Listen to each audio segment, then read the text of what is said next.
দুটো বিশ্ব সেরা দল, একটা ফাইনাল। হার জিতের এই খেলায় একজন ফুটবলার নিজের জীবন বাজি রেখে দলকে জেতাতে চেয়েছিলেন। পুরো বিপক্ষ দল তাকে ঠেকাতে হিমশিম খাচ্ছিল, তারপরেও তাকে ঠেকাতে না পেরে একের পর এক আঘাত, ফাউল, এমনকি হাত দিয়ে আটকে রাখতেও বাধ্য হয়েছিল। তারপরেও তাকে কোনোভাবে আটকানো যাচ্ছিল না। এ ম্যাচে যেন প্রতিপক্ষদের জন্য ত্রাস হয়েছিলেন ব্রাজিলের সুপারস্টার নেইমার জুনিয়র। প্রতিপক্ষের গোলকিপারের মুখ থেকে ভেসে আসছিল, ওকে আটকাও, ও একাই আমাদের স্বপ্ন তছনছ করে দিবে, শুধু ওকে আটকাও, আমরা ম্যাচ জিতবো। 2021 কোপা আমেরিকার ফাইনালে মারাকানার ট্র্যাজেডিতে নেইমার ছিল অপ্রতিরোধ্য।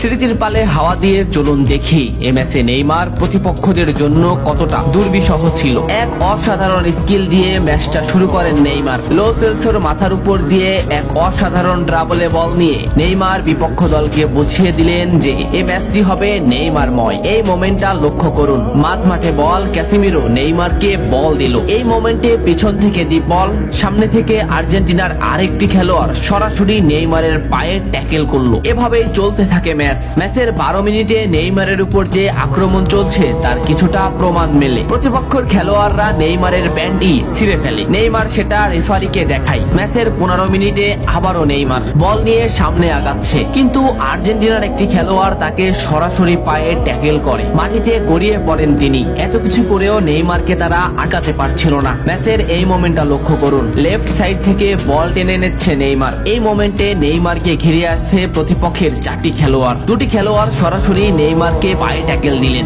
মাটিতে পড়ে গেল নেইমার, কিন্তু নেইমার ঠিকই পাকুয়ে তাকে বল দিয়ে দিলেন। ডি বক্সের সামনে নেইমারের পায়ে বল, বলে না হিট করে সরাসরি নেইমারের পায়ে হিট করে ডিপল নেইমারকে ফেলে দিল। ডিপলকে এক সাংবাদিক প্রশ্ন করেছিল, কোন ফুটবলারকে আটকাতে তোমার সব থেকে বেশি কষ্ট হয়েছে? ডিপল নিঃশ্বাস নেওয়ার আগেই বললেন নেইমার। কোপা আমেরিকার ফাইনালে নেইমার ছিল অপ্রতিরোধ্য, তাকে আমরা কোনোভাবেই আটকাতে পারছিলাম না। আমাদের ফুটবলাররা তাকে আটকাতে ফাউল করছিল, কিন্তু তারপরেও সে যেন আরো বেশি জ্বলে উঠছিল। আমরা শুধু নেইমারকেই আটকাতে চাচ্ছিলাম, তবে আমরা বারবার ব্যর্থ হচ্ছিলাম। সত্যি নেইমার হলো আমার দেখা সব থেকে কঠিন প্রতিপক্ষ, যাকে আটকাতে আমরা হিমশিম খাচ্ছিলাম। ম্যাচের এই মোমেন্টটা দেখলে স্পষ্টই বুঝতে পারবেন নেইমারকে আটকাতে তারা কোন পদ্ধতি বেছে নিয়েছিল। মাঝমাঠ থেকে দুটো ফুটবলারকে ড্রিবলিং করে নেইমার বল সামনে আগালেন। এই মোমেন্টে নেইমারের পাশে দুটি ফুটবলার, নেইমার তাদের ড্রিবলিং করে আবারও সামনে আগালেন, কিন্তু এই সাইড থেকে একটি ফুটবলার সরাসরি হাঁটু বাস করে নেইমারের পায়ে আঘাত করলো। নেইমার মাটিতে লুটিয়ে পড়লো। ম্যাচের